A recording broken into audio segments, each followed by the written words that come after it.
Hello and welcome to the Crimewatch Roadshow. All this month, we're live from all around the country, bringing Crimewatch to you. This month, we're tackling the crime happening right on your doorstep. Burglary, vandalism, mugging, shoplifting, arson, you name it, we're trying to solve it. Wherever you live, chances are you might be able to help. We've had a fantastic response this week already. We've had lots of calls regarding Phil's 7 stolen parrots. And the woman with the gold teeth, part of the Heaton distraction burglary that we showed you on Monday. Well, we've had plenty of sightings of her around the whole of the UK. We'll tell you more about that later on. But first, Peter Lugg is live for us this morning. Good morning, Peter. Hi, Sophie. Today I'm at Northumbria Police Headquarters and we're looking into a theft from a local brewery. Now, this is what the thieves got away with. It's a specialised microscope. It costs about £400 and it's used in the production of this. More on that, much more, I hope, a bit later. But first, the shocking story of a man preying on teenage girls. He's struck twice in 1 week and police are concerned that if he's not caught, he'll do it again. Watch closely, and if you can help, call. It's just a parent's worst nightmare. When it first happened, I wouldn't leave the house at all unless I was with my mum. I was just in too much shock. I just kept thinking what could have happened if he had got us. That evening I had gone to a party with my friends. Someone from school, a party. And the party had finished, so I had walked to the bus stop. A blue car pulled up outside the pizza shop. I'm not sure if he went in, I just looked at the menus.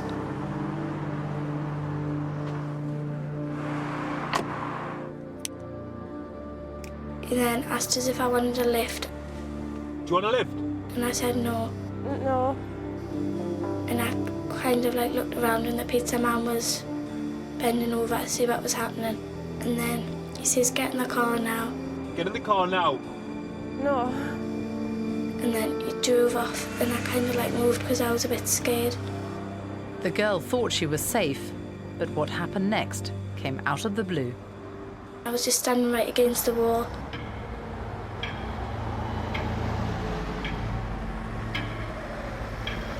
Come with me now. No. And I screamed. I just yelled as loud as I could and I just didn't know what to do at all. I was really scared. I was shaking. I just went and sat at the back so I could, no one was looking at us. I kept looking out the back of the window. I just didn't know what to do. I thought if he was still there, I was just going to have to tell the bus driver. The girl's mother was expecting her home. I heard the front door open and she shouted "Mom," and I could tell by her voice that something was wrong, and she just burst into tears. She was shaking. I couldn't understand what she was saying. I couldn't talk. I was just in too much shock. I just kept thinking what could have happened if he had got us and things. I was just really shook up. But it makes me feel awful inside that something's happened to my daughter and I couldn't protect her. I dread to think what could have happened if the man had have got her in the car. It's just a parent's worst nightmare. The police started to piece together what had happened and realised that this was not a one-off incident. Coming up, we've got the clues that could help catch him before he strikes for the 3rd time. Remember, we are here all morning, so if you can help, do call us 08000 468 999 or you can text us 63399. Text CW space and then your message. Also coming up on this morning's show, we've been given exclusive access to Northumbria Police's Operation Impact. It's a new initiative where officers flood an area and stop anyone who looks suspicious. There's certain items within the car which are associated with the smoking of illegal substances. Also on the show, PC Gemma Havard is here with some extraordinary CCTV footage. Will you recognise the thugs who totally trashed this shop in North London? And believe it or not, you could be a victim of crime and not even know about it. Forgers have flooded the UK with millions of fake pound coins. Later, our counterfeit expert Jerry Day is going to talk us through how to spot them. And we're hoping you recognise some of this lot. They could be hiding near you. If you see anything at all this morning that you can help with, do pick up the phone. The numbers are on the screen right now, 08000 468 999. Now, keep your eyes peeled. You might just recognise one of our crims caught on camera. Lidl's store in Beckenham High Street, and these three are after some free chip and pin machines.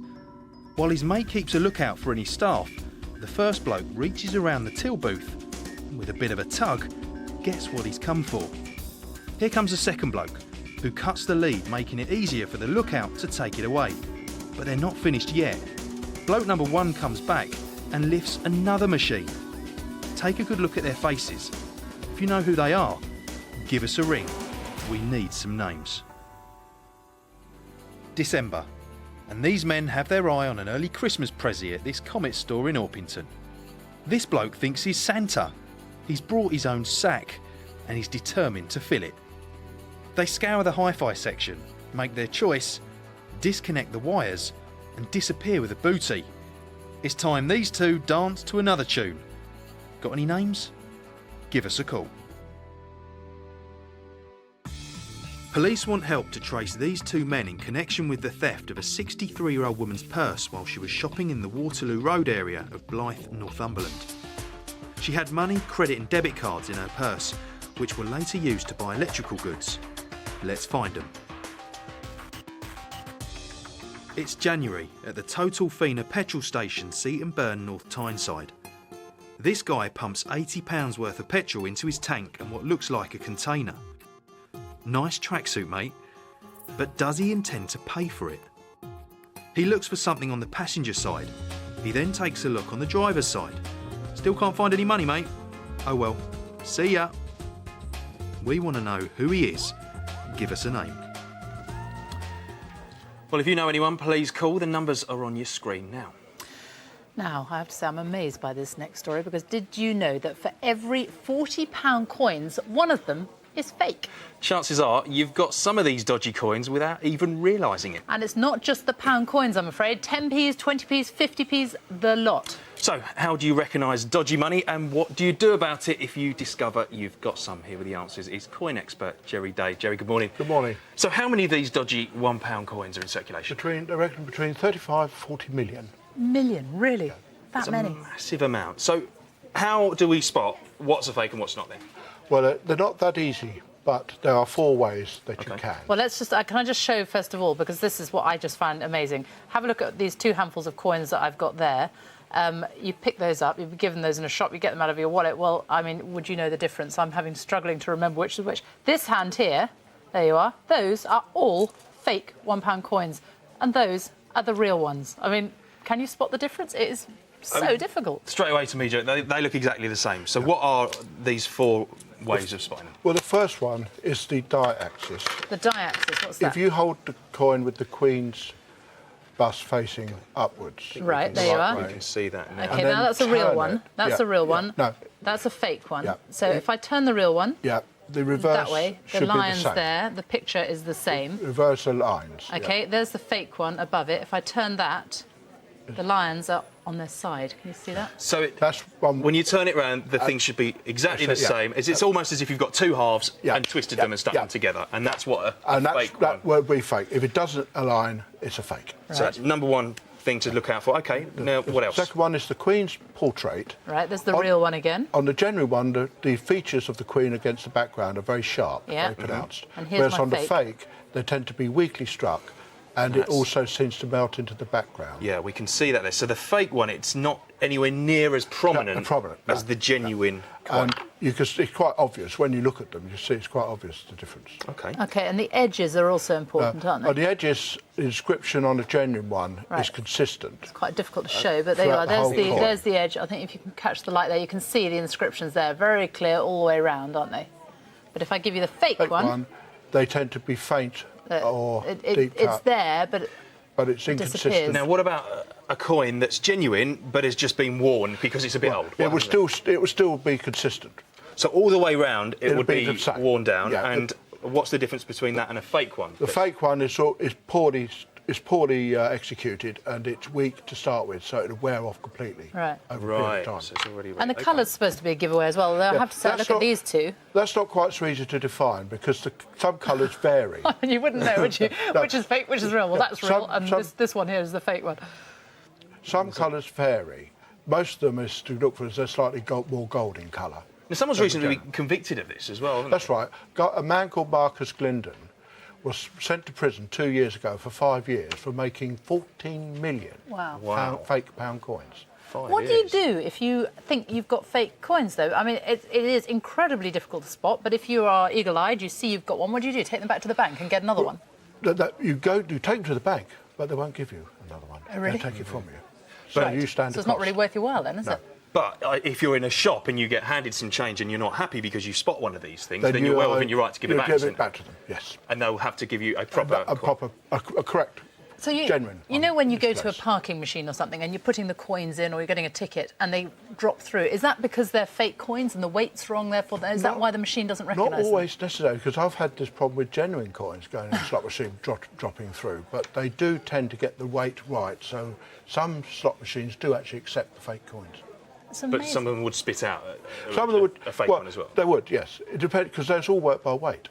It's all done by weight with the slot machines, as far as I understand. And who's doing this? I mean, where are they being made? Well, it's probably criminal organisations, I would think, are behind a lot of it. But I've also heard through the grapevine that some of them are coming from Eastern Europe. Oh, right. But how much of that is true or not? Well, it's clearly some sort of organised criminality, Oh, yes, isn't it? it's something we definitely definitely need to be... It's definitely organised. And the difficult thing is, actually, I mean, it's a crime, isn't it, to pass on forged money? But, you know, I don't think anybody or most people wouldn't realise they were doing it if they had it. Well, it's all unwittingly, because a lot of people just don't spot them. Yeah. Well, I've learned a lot today. No, anyway. it's true, though. A lot of people just do not spot them. And It's of course, they extraordinary. unwittingly pass them on to Well, the they're all next. good tips, Joe. Well, thank you for sharing that with us today. And we've got some more tips and advice on how to spot a dodgy coin, and it's on our website. Just visit that at bbc.co.uk/Crimewatch Roadshow. Now, next, do you recognise any of our most wanted faces? They could be hiding near you. Number one here is Nick Ahad Zaki Abdullah. Lancashire Police would like to talk to him about indecent photographs of children. If you know where he is, we do need to hear from you. Face number two here is 53-year-old John James Riley. Police in Lancaster are recalling him to prison to finish his original sentence. Riley is believed to be in the Fylde area of Lancashire, but has links to Manchester and Warrington also. So where is he hiding? Face number three is David John Sharrock. He is being recalled to prison to finish his sentence for assault. Police believe he may be in the Accrington, Blackburn or Burnley area. And face number four here, police want to talk to Johan Shields about various offences. Shields has a Liverpudlian accent and animal and snake tattoos on his left arm. If you know him, let us know. If you know where they're hiding, call or text. The numbers are on your screen right now. Now, we've got some good progress, starting with yesterday's CCTV. Lots of calls coming in there. The man suspected of committing a shocking knife attack in North London. Remember, his victim needed 40 stitches in his face. We can see there the injuries. We'll be given an address and a place of work for the suspect. Also got some great leads for our gang of thieves at a Euston station who targeted a gentleman carrying expensive jewellery. A police officer called in with some very useful information there. And staying with CCTV, and we also think we've got an address for one of the men attempting to clone cars. Here they are, at a petrol garage in Bristol. Now, remember our appeal yesterday for the man who committed a stabbing on a footbridge in Forest Hall in Newcastle. Shocking attack, that. Well, we've been given a name now, and police are certainly following that up as we speak. Still to come, we're with the cops in Northumbria when they come across a most unusual break-in. I think it would appear that the lad who's kicked his way into the front door has no connection whatsoever to this address. He's had a lot to drink and has decided he wants to sleep in the house. So he's just kicked the door in and gone to sleep, or tried to go to sleep in the house. Incredible. And you've heard of a bull in a china shop? Well, here's the whole herd. That's amazing CCTV footage of the corner shop carnage. Extraordinary. We'll show you more of that later. But right now, back to the case of a man preying on young girls in the South Shields area. So far, he has struck twice. We need to catch him before he does it again. On the 11th of March, a 14-year-old girl was waiting at a bus stop after a party at a friend's house when she was approached by a man. He grabbed her wrist and tried to force her to get into his car. I was really scared. I was shaking. I just didn't know what to do at all. The police started to piece together what had happened and realised this was not a one-off incident. 2 days earlier, we had a call from a girl who told us about a man with a very similar description who'd approached her. The two incidents happened within 150 metres of each other. The incident on the 11th of March happened at a bus stop here on Standard Parade, whilst the incident 2 days earlier happened here on Dean Road. At around 9:40 p.m. on Monday the 9th of March, a 15-year-old girl left Chichester Metro Station and walked towards the bus stop on Dean Road in South Shields. A man pulled up with a girl in a small dark-coloured car and asked her for a telephone number. Have you a mobile number? No. The girl said no and carried on walking towards the bus stop. Then the man got out of his car and started walking towards the girl. But at the last moment, he turned into a shop. The girl felt threatened and took out her mobile phone to note down the man's car's registration. But before she was able to do so, the man came out of the shop and approached her again. Guys, Yeah? where do you live? I'm not telling you. Go to the lift and I'll put the tunes on. Leave us alone! The girl managed to shake him off, and the man went back and sat in his car. Luckily for the girl, her bus arrived shortly afterwards. She's tried to do it twice, tried to take a girl away twice, within a few days of each other. Obviously somebody must know who he is. He could do it again and he might get somebody into his car this time and he could kill them or do anything to them, really. It's very important that he's found. The effect it's had on us is not letting us go out as much. I still go out, but I don't go out as much as I used to. When it first happened, I wouldn't leave the house at all unless I was with my mum. I wouldn't go to school. I just wanted to be found, so I can't do it to anyone else. Maybe if I had to go even further. The police have been investigating these two incidents, and they think that one man might be able to help them. The images of this man here were captured in the area at around the time the offences took place. We firmly believe that he is in possession of information which will greatly assist us with our inquiry. And I would urge him or anyone who knows him to contact the police as soon as possible. Well, I'm joined now by DCI Roger Ford, who's in charge of the investigation. Good morning. First of all, how are the girls now? Good morning, Sophie. Yes. Well, thankfully, both girls have been able to make a full recovery, although it obviously has taken some time. Yeah, I mean, it was terrifying for them, obviously, and we heard one girl there in the film saying that she couldn't even go out of the house to begin with, traumatised. Yeah, very much so. We're talking about 14 and 15-year-old schoolgirls who were just walking alone. It was a dark night, extremely traumatic, although thankfully neither were physically hurt. Do you think, or do you know, that it was the same man who approached both girls? Yes, we're working on the basis that it was the same person. The locality, the timing, the actions of the man, the descriptions themselves lead us to believe that is the case. And tell us more about the person that you're really interested to talk to. Yeah, he's been described as a white male, probably in his 40s, with thin build, dark hair, and he spoke with what's been described as a deep, local South Tyneside accent. OK, so you really want to hear from anybody who might know who he is or where he is. And just in general, advice for young girls going out late at night. I mean, you really do have to be careful, don't you? Well, thankfully, incidents such as this are rare. But what I would urge is, if you are going out, be alert. If you're going to wait in places which are busy. If you're going to take a route, pick it which is well lit. And ideally, phone someone who's going to be there at the end so they know what time you're due back. And if possible, use transport, a taxi, a bus, or ideally go with your friends.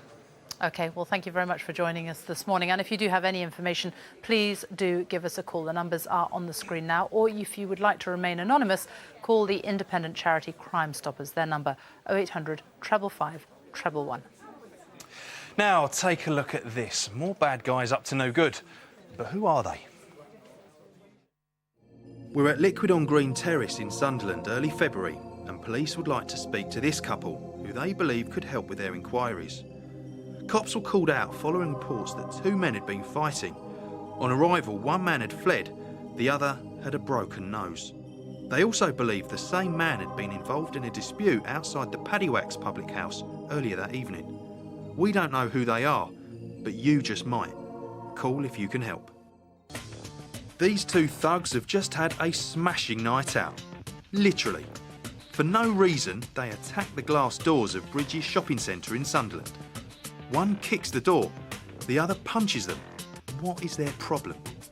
They leave the door smashed with damage to the glass panels costing £800. Pointless, mindless violence. If you know either of these two, we'd like to hear from you this morning. September last year in Phoenix, Newcastle, and this lady is after a dog.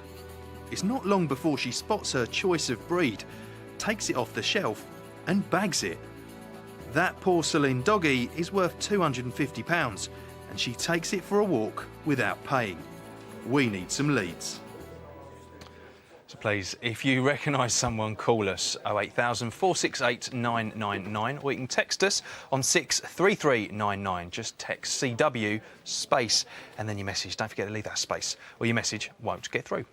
Thanks very much for all your calls this week. We have had a great response to the case that we showed on Monday, where this gang of distraction thieves made off with up to £4,000 worth of jewellery from a family-run corner shop in Heaton in Newcastle. Well, we have had 50 calls from people who think they know who this gang are, and it seems they may have been operating in up to 20 different locations around the UK, ranging from Tyneside to Surrey, from Cheshire to Norfolk. 10 people think that they have spotted the female member of the team, this one with the distinctive gold teeth. Well, it's all very promising, so please do keep your calls coming. We really do want to hear from you if you know any more information. Now, Northumbria Police believe that one of the best ways to tackle everyday crime is to make themselves as visible to the public as possible at all times. And one of the ways they achieve this is through an initiative called Operation Impact, where as many police officers as possible flood a particular area for one evening to root out crime. And here's what they came across. Welcome to Operation Impact. Today, the streets of Deckham in Gateshead will be flooded with police to tackle local crime head-on. It's what the public want. I would particularly like you to target criminals who are using vehicles to commit crime. We're following the police as they stop and search vehicles. Watch as they try and help a woman who has a disaster moving house. And see Snoop, the police dog, sniff out some crime. There's certain items within the car which are associated with the smoking of illegal substances. This is Dog Sergeant Dave Surtees and Inspector Lee McManus on their way to Deckham in an unmarked car. They immediately get a call on the radio. A pickup truck full of a woman's worldly goods is about to get towed away. She doesn't look very happy, does she? No, she's not happy. The woman in the white jacket is moving house and has paid £50 to a man to drive all her possessions to her new home. But the driver of the truck has been stopped for driving offences, and she is understandably very upset. What's your language?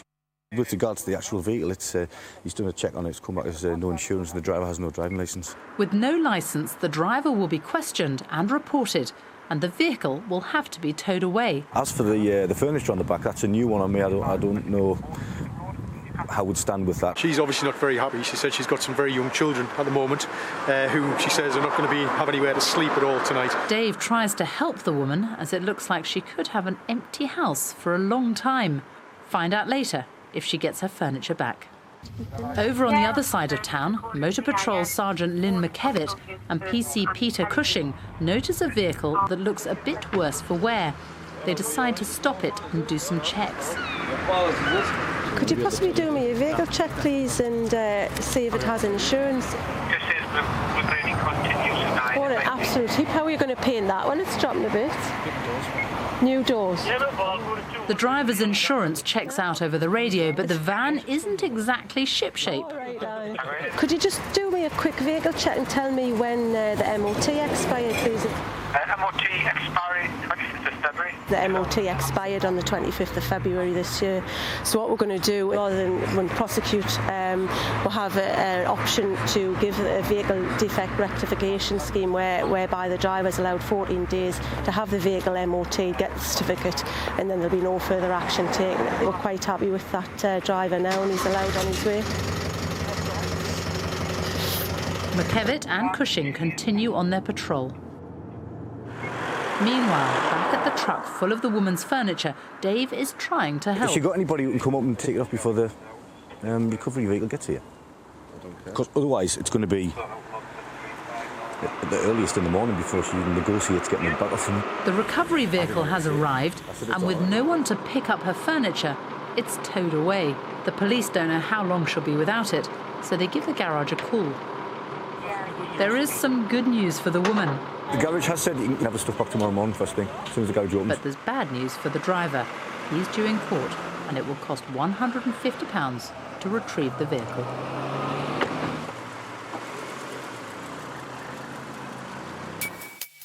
As the sun sets over Northumbria, the night shift begins.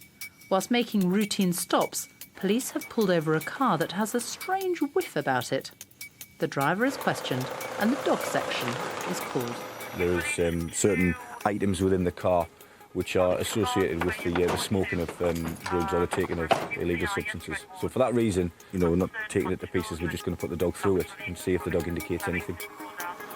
Meet Snoop, the police dog. He's a Cocker Spaniel trained to sniff out drugs.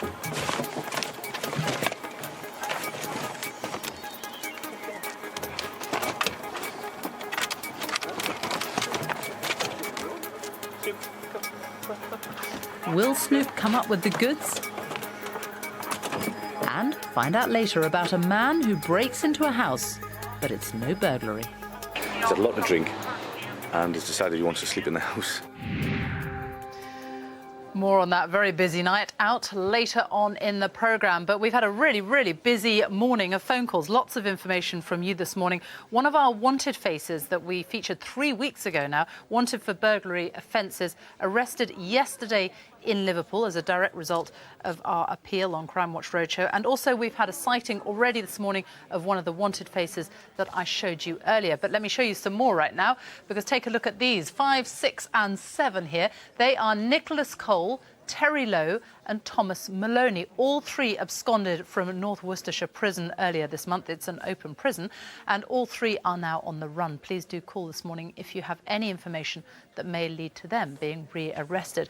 And what about this very blurry image here? Face number 8. Do you know this woman? She is wanted by the British Transport Police in connection with a serious assault on a bus driver. The bus driver suffered a broken arm and facial injuries. So, do you know where is she this morning? Let us know if you've got any information on any of these faces. Do call us. The numbers are on the screen now. Back now to Peter Lugg. Peter, it looks like you're having fun there. He's holding it in. Yeah, thanks, Rav. Today we're trying to help some locals at a pub in South Shields where a particularly cruel thief has interrupted production of their favourite tipple. Well, I'm joined now by the officer in charge of the case, DCI Roger Ford, and also by the victim, Jess McConnell from the Maltings. You better tell us what happened then. Yes, thieves entered the Maltings Brewery on Claypath Lane, South Shields, during the bank holiday weekend at the beginning of May, and obviously stole this microscope, and only this microscope. Yeah, they got away with this. This looks a pretty sophisticated, specialised piece of kit. Yeah, it's a Novex microscope, BBF model, which is used solely and specifically in the brewing trade. And pretty valuable? Yeah, it's got a monetary value of over £400, but it's more the inconvenience and the vital role it plays in the process of brewing. So who would want one of these? I mean, could it have been stolen to order, or is this just an opportunist? Well, I think you're right. There's two options. One, it's been stolen by someone with some specialist knowledge, or it's been stolen by an opportunist thief who has seen the microscope, stolen it, and not realised its specific use. OK, Jess, now tell us about the brewery setup, first of all. Well, we're a small family-run brewery, and we brew the beer on the first floor, on the ground floor of our premises, the maltings. And on the first floor, there's a brewery tap where the public can sample the goods. And what specifically do you use this for? Well, every time we brew the beer, we add yeast, which is a living product. And we have to make sure the yeast is viable for brewing, so we put it underneath the microscope. So how have you been making do without it? Well, it's been quite a hassle. We've been... Sunderland University have been very helpful, and we've been making long trips to the brewery, which has taken up time, of course. And you're appealing to who, then, would you say, Roger? Well, I would appeal to anyone who's been offered this microscope, and also anyone who's got any information at all, to contact the police as a matter of some urgency. Roger, thank you. Now, come on, you heard that. This is an emergency. Folks, the number's on the screen. Give us a call. Peter, thank you. We return now to our night out with Northumbria Police, and I've got to say, it's a good job they're trained to expect the unexpected. We're out and about in Gateshead tackling local crime. The sun has set and Sergeant Surtees and Inspector McManus have stopped a car that has drugs paraphernalia in it. The driver is questioned whilst Snoop, the drugs dog, searches the vehicle. He's a Cocker Spaniel with an acute sense of smell. There is certain items within the car which are associated with the smoking of drugs or the taking of illegal substances. So for that reason, we're not taking it to pieces, we're just going to put the dog through it and see if the dog indicates anything. Basically, if he indicates anything, the dog will just freeze on the drug. Was there any indications? No positive indications, Graham, but down the front driver's door, he was indicating a slight bit, so if you go through there manually, you might find something there. Right, I'll have a look. Will Snoop's instinct be right?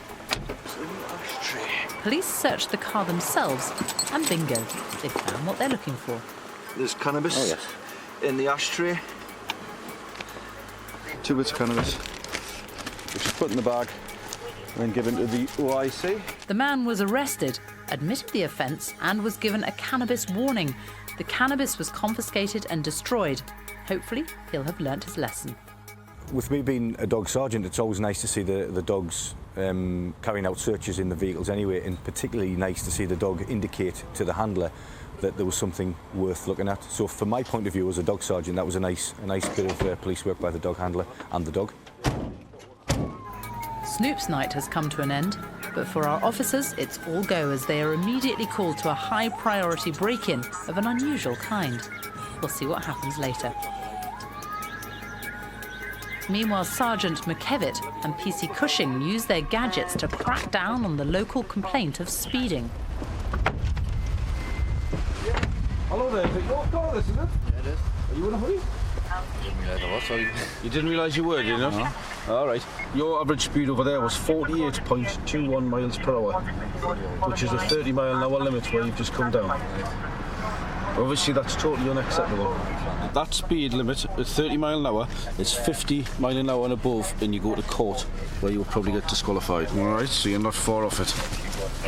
He's being dealt with by way of an endorsable fixed penalty notice, which will mean he'll incur 3 points on his licence and a £60 fine. I'll give you your driving licence box, so don't forget that as well. So I'll give you that. Obviously, you need to slow down when you're driving along the road, all right? Yeah, sorry about that. Cheers. Good night now. Night. Sergeant Surtees and Inspector McManus are racing to their emergency. We've just got a call to an address in the Bensham area where initially came in as a report of a banging on the door by an unknown male. We're appearing now that he's actually kicked his way in to the house. We've had a further call from the occupants to say he's now in the house. While the drunken intruder is taken outside for questioning, Sergeant Surtees goes inside the house to find out more. I think it would appear that the lad who's kicked his way into the front door has no connection whatsoever to this address. He's had a lot to drink and has decided he wants to sleep in the house. So he's just kicked the door in and gone to sleep, or tried to go to sleep in the house. So obviously the occupants of the house are very, very distressed. The owner tells Dave exactly what has happened. just about to go to bed. Then we heard banging on the door. Then we had a peep through the curtains here, and there was a guy, a young kid there, who was banging on the door. Then we went back into the living room, and the next minute, no, the door just got kicked in, and he was just staggered in. No, those had a drink, and he just took his shoes off and just jumped straight into bed. And he says, "Turn the light off, turn the light off." And I says, "No, I won't." After my girlfriend phoned the police, they're here in minutes. Was really petrified, yeah, really petrified. Thankfully, we got there fairly quickly, and the gentleman was arrested. He's been taken to the police station. So he will have somewhere to sleep tonight, but it might cost him a little bit more in the morning. Try and get to sleep there. Yeah, hopefully. Right, thanks very much for your time. No problem. Cheers. At last, their night shift has finished. Quite satisfied, actually. It's gone very, very well. Our intention today was Operation Impact, which was to look at problems that were highlighted by the local residents of the Deckham area. When I go home, I've got my dog to walk before I go to bed. So my shift isn't quite over because it's a police dog. I'll need to give the dog a walk and feed her when I get in, and then I'll go to bed. Oh, well, it certainly was a very busy night for the police, Peter, wasn't it? Well, you know, Sophie, sometimes the police ask the communities directly what type of crimes they want them to tackle, and Northumbria Police have been doing this. Lee McManus is here. You can tell us about that kind of initiative, Lee, can't you? Yes, Operation Impact's a high-profile policing operation which basically utilises specialist officers from Gateshead, such as dogs, motor patrols and the area support group, to tackle crime and antisocial behaviour. We saw that drunken man in the film. What happened to him? Yeah, the drunken man, he was released with no further action the next day once he'd sobered up. There was no damage or anything stolen from the house, so everything was OK in the end. And the woman with the furniture? Yeah, she was lucky enough to get her furniture back the next day as well, and she's certainly employing less scrupulous removal men for the future. I think we've heard him already, but let's have a look. This is a very important member of the team. This is Snoop. Tell us about him. This is Snoop. Snoop's a 3-year-old Cocker Spaniel, has been with Northumbria Police since he was a puppy, and he's a drugs detection dog. He can sniff out drugs. So what kind of situation might he be deployed in?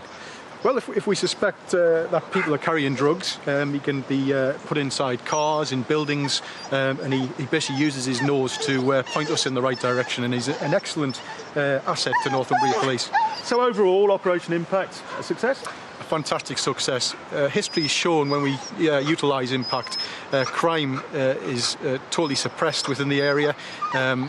There's very little problems, and it sends out the right message to those who get involved in antisocial behaviour and crime that it won't be tolerated in Northumbria Police. And will you expand on this? Could you do it in other areas? Yes, what we do is we ask the public what sort of things they would like the police to deliver to them, and this is why Impact came about. And they have identified things as crime, low-level crime, criminal damage, speeding offences, things like that, and that's what we'll be doing in the future. Lee, thanks very much, and thank you very much, Snoop. Rav, back to you. Now, we've seen some extraordinary CCTV footage over the last few weeks, and it truly shows the power of the cameras, and it can really be a powerful source of evidence for the police in securing arrests and convictions. And I'm joined by one of my ex-colleagues from the Met, PC Gemma Havard. Gemma, good morning. Good morning. Now, your job now is collecting CCTV for the Met, and we're going to see an example now of how it really helped catch your man, this white van driver we're going to see. That's right, yeah, you've got to look out for the white van. Basically, it's a dangerous driving that happened in Hackney in London. As you can see, the guy here, he's driving on the wrong side of the road, nearly missing that truck.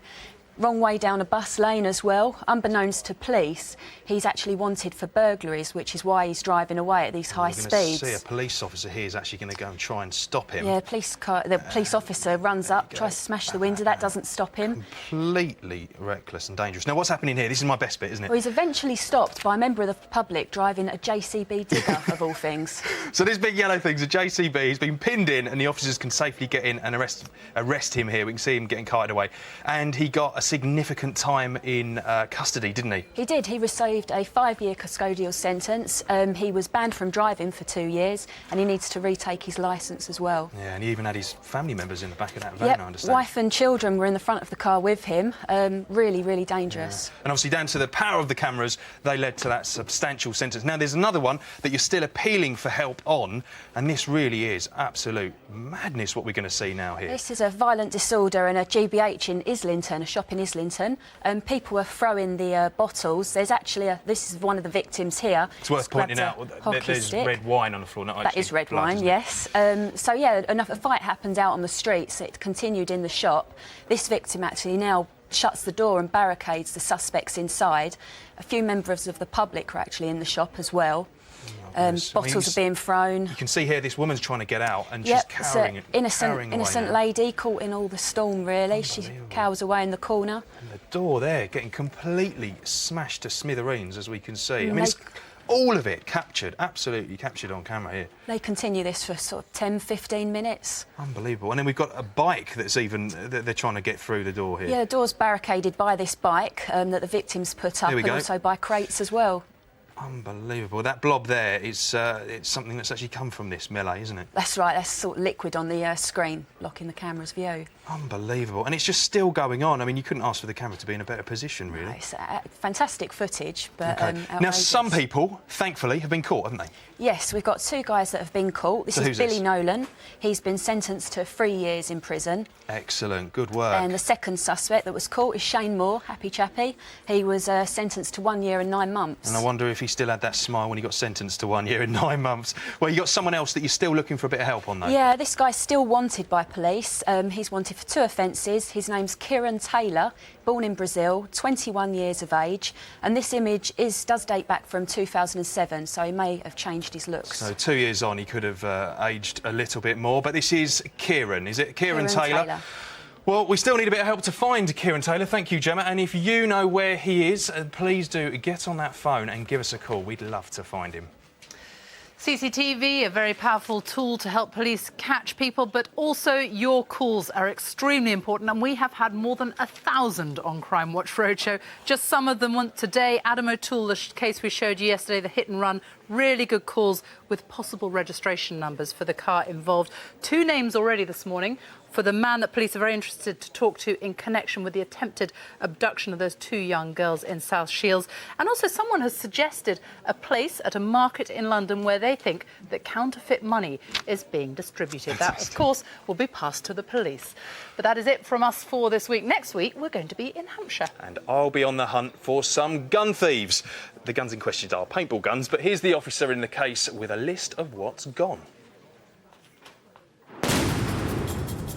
The thieves made off with 20 of these paintball guns, 20 of these gas canisters, 2,200 rounds of orange paintballs, several smoke grenades, and 36 of these small maroon explosives.